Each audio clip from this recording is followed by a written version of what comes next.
伯正，为什么现在中国跟日本现在的恶意敌意的螺旋越来越升高？但是现在外界从外媒到国际都不看好中国，因为现在中国就是什么外强中干，他们现在把民族主义吹的那种泡泡非常大。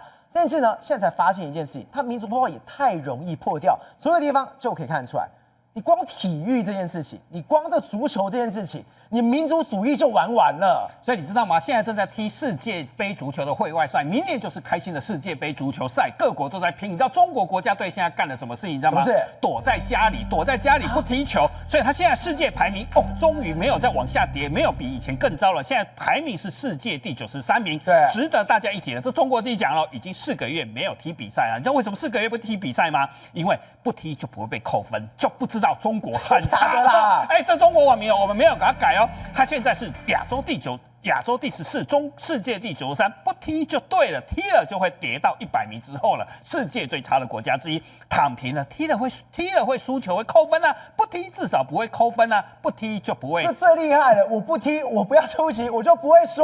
所以考试差了成绩就不要参加考试了，人家就不知道你考0分嘛球迷还说，中国国家足球队终于找到防止排名下滑的最佳办法了，就是不要踢。而且你看到日本队，你会脚软啊，人家给你7比0啊，而且人家客气不把你剃光头了。对，更惨的是这个月在越南在四川比了一个友谊赛，你知道吗？邀请的是22队，所以现在22岁的比赛，国家队输了就算了，连22岁的青年队竟然输给了越南队。你知道那天多凄惨啊！在四川的夜空，他们讲说，整个四川双流体育中心的是一片冰凉啊，因为曾经是越南的球队，就是越南队。你曾经完全踢不赢中国队，竟然轻松的从他们身上踏过，未来10年还要继续输下去。你知道未来10年还要继续输的是什么意思？你知道吗？因为这是青年队，这是22岁的。如果你成长一路过程，你连青年队都输人家，你以后还不用比啊！而且你看到这个比数0比1，你看到球迷的，你看到表情就知道，日本早在今年的3月，人家明年的世界杯足球他已经预约好了，他3月的时候就已经晋级世界杯足球的会内赛了。是亚洲也是全球第1支球队哦，所以日本足球真的很强，国力从这里看出来。那中国为什么会弱？中国为什么这么差？其实我们从2012年这张照片就可以最讽刺了。那时候习大大跑到爱尔兰去访问的时候，踢了这张足球嘛。这应该不是 AI 吧？这不是 AI，他这身子很灵活很灵活，绣球技啊，所以厉害了。中国就是这么一踢，越踢越差，踢到现在很怕跌到100名之外。曾经人家2002年呢是世界32强踢进世界杯足球的会内赛那是多么高光的时刻啊！结果他秀了这个足球球技之后，还变成油画，越踢越腐败，越踢越烂，你知道吗？你只去查他的腐败案件2001年、2009年、2022年都在腐败。整个中国自从他一踢之后，体制出了问题了，大越支持的项目钱越多越腐败，然后甚至最近还闹一个腐败项目，还让中国人笑坏大牙，说这个真的是烂到底子里面的。有个叫汪松的国手，他以前专门在笑别人说，你们都踢假球，他连续23个球季都进球，然后别人还叫他说，你拿1000万来给我，我都不会踢假球，拿1000万跟10万对他来讲一样，我都会拒绝，所以踢假球真是坏人。结果没想到很厉害这个人，结果还被抓出来，他不仅踢假球，还涉嫌在幕后操控比赛，变成雨刷，你知道吗？他烂透了，老国手变成雨刷，你看烂透了。结果就是让人家讲说，中国甲级联赛就是假的联赛，整个中国烂到底了。所以中国，我们不是在说吗？我一直在诽谤中国嘛，说他们国家很厉害，体育很强啊，奥运拿很多奖牌嘛。所以连中国人都讲一件故事，就来讨论一件事情是。为什么中国的跳水会这么强？因为国际其他国家根本不想比这个项目，或者是不太愿意支持嘛。所以为什么很多炸鱼队会出现？就很多像菲律宾这些国家啦、越南这些国家、泰国这些国家，其实他们都把它当成运动业余，大学生去练一练嘛，练个几天就去比，就跑水花就很大嘛。中国其实很小就去把他抓去集训，然后那个小孩都是收入很低的。那这些国家为什么不比？是因为未来发展前途其实比较少的，没有商业利益，没有国家利益，所以就不比。你知道钱红惨嘛？所以我就为什么举这个例子？那全红婵的薪水多少吗？在没有成名之前，其实月收入才1500块工资啊，一个月只给他1500块。对，所以当然他成名之后，他当然3年年收入是500万。对，可是你要问一个问题哦。为了吹嘘国家意识，为了让民族意识觉得很强，中国有多少全红婵被抓去集训，人家都不愿意比这个项目啊！所以不要以为你很多奥运项目拿金牌，是因为这些项目国外国家不比，那真的人家要比的时候，中国砸大钱也不赢人家。为什么又要拿足球回来比了？你知道中国其实砸很多钱，你真的砸钱还玩不过人家。这每日邮报，英国每日邮报去统计说，世界各国球员的平均，这很多有英超、有西甲、有意甲、有德甲、有法甲，世界5大联赛之后，你知道薪水接他们之后的是哪一个联赛？你知道吗？就是我刚才讲了中超或中甲，那个不是都打假球吗？打假球，可是他们薪水很好哦，平均58万英镑哦，吓死人呢！你知道美国只有他的一半，你中国球员给的钱真的非常好，然后顶薪哦，还爬到全世界前四。这个巴西球员在上海踢球的时候，全世界前四，教练的薪水也比较高，有1100万英镑。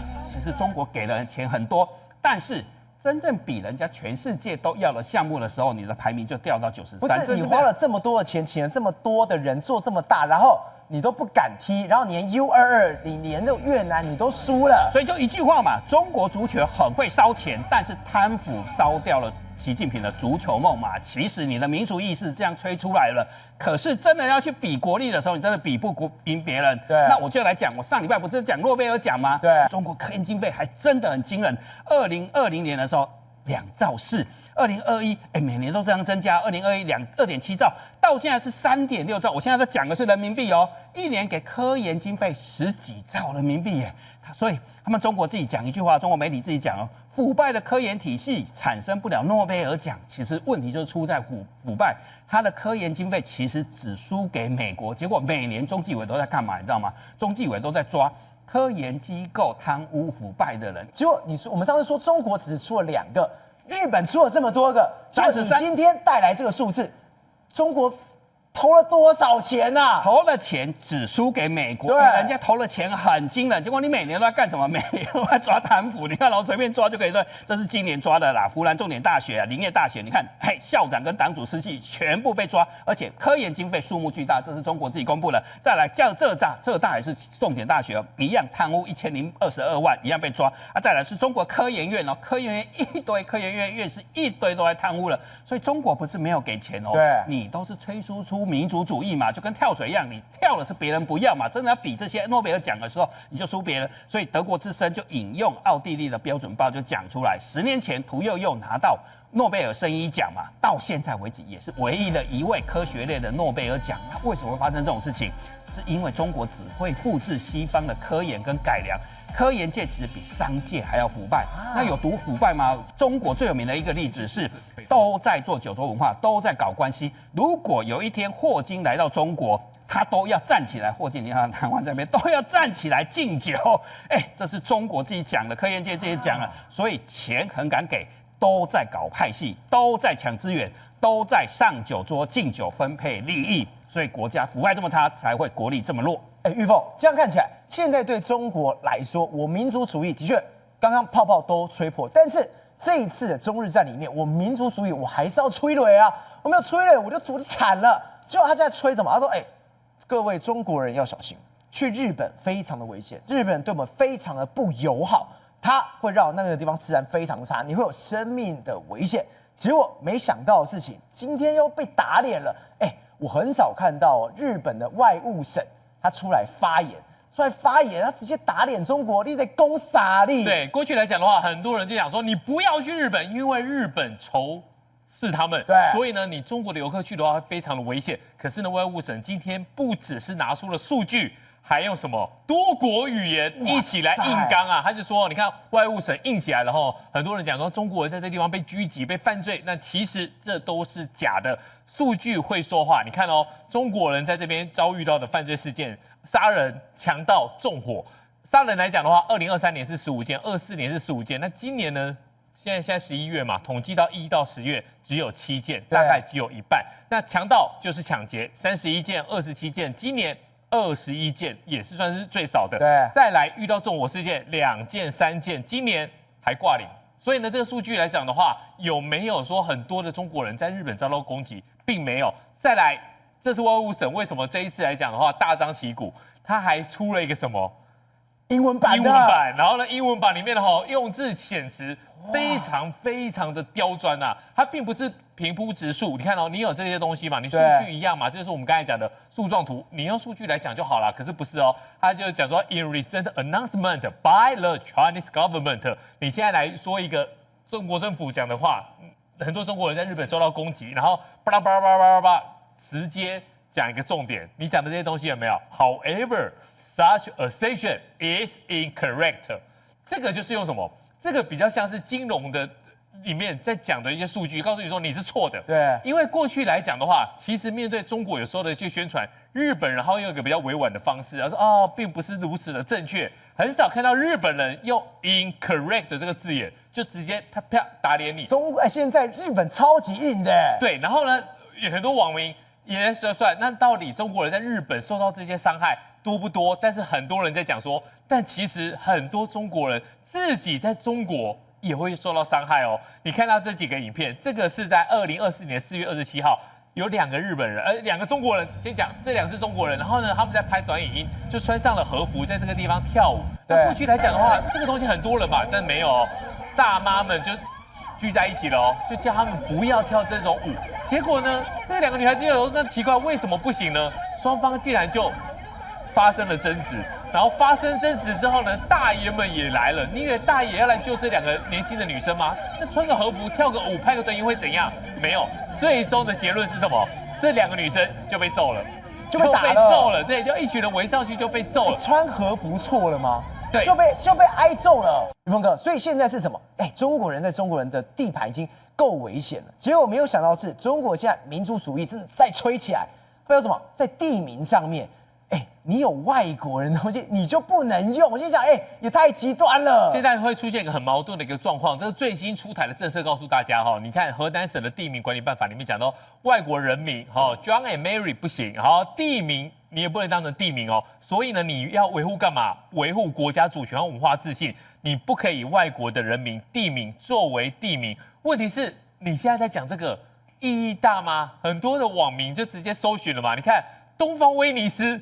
这是一个小区的名字，难道你现在要改吗？改名叫什么东方什么吗？然后呢，苏黎世小镇，你看一下，这个是几万户人口的一个造镇，你苏黎世小镇你要改吗？然后还有五台山是正确的哦，五台山是中国大陆本地的地名，没问题哦。问题是香榭丽舍，你这个不就是外国的地名吗？对不对？然后还有维也纳国际饭店，结果呢，其实呢，这些东西都已经是非常久的。如果你现在出台这个政策，那你这些东西你要不要改？如果要改的话，那大家一起改，那到时候会不会发生更多的矛盾？郑峰，现在中国只能说民族主义赶快吹起来，泡泡破了怎么办？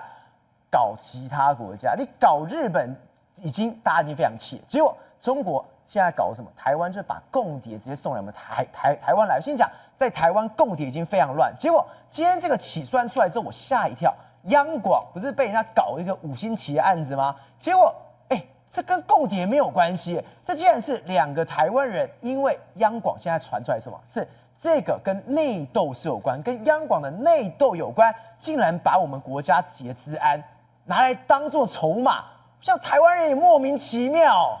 真的非常荒谬哈！来，你想一下，央广的官网居然出现5星旗，大家都以为共谍来了，对啊，超夸张的，每个人都以为是共谍，连这个央广在内部在查的时候也是共谍，结果今天北检起诉书出来，恭喜谁啊？恭喜赖灿啦！内鬼啊，有内鬼，有内鬼啊！而且这个内鬼，好像还蛮厉害的哦。他怎么样？他以前在什么 Google 工作过，在 Microsoft 的工作过，而且还帮双 B 服务过，甚至还跟司法机关服务过。结果没想到，他今年5月间呢，就招考进去央广里面做什么？你知道吗？工程师，网络媒体这个媒体平台的工程师哦。给我立起啊，你这样6月他就开始搞鬼，对，很怪，对不对？来。你知道他的理由是什么吗？他说：“我怀疑央广里面有中资介入啊，有中资介入，他在帮忙清理，在清君侧。他的意思是这样，可他的用的手法又是说，我把5星级放在央广的官网，所以整个那个逻辑大家看的会不太合理呀、然后就去追嘛，央广去追了之后送给什么北检调查啊，把根本就去查嘛，就讲没唔丢啦哈。他6月的时候就开始上下其手，伊不是一个人，一起3个人在走啦。对，你知道吗？第2个共犯是谁？是他们网路组的组长啊，连组长也加入，连组长也加入了哈。然后还有一个就是外部厂商，那他的手法很怪，非常怪，极其之怪。把5星旗放在央广的网页嘛，9月18的时候，央广的网页就出现了5星旗。9月11，但在这个前一个礼拜，9月11，他也做了一个很奇怪的事情。央广的网站的首页的 banner， 他把它放了一个什么？放了一本书。这个书的书名叫做《反攻大陆与台湾：中华民国统一的挫折》。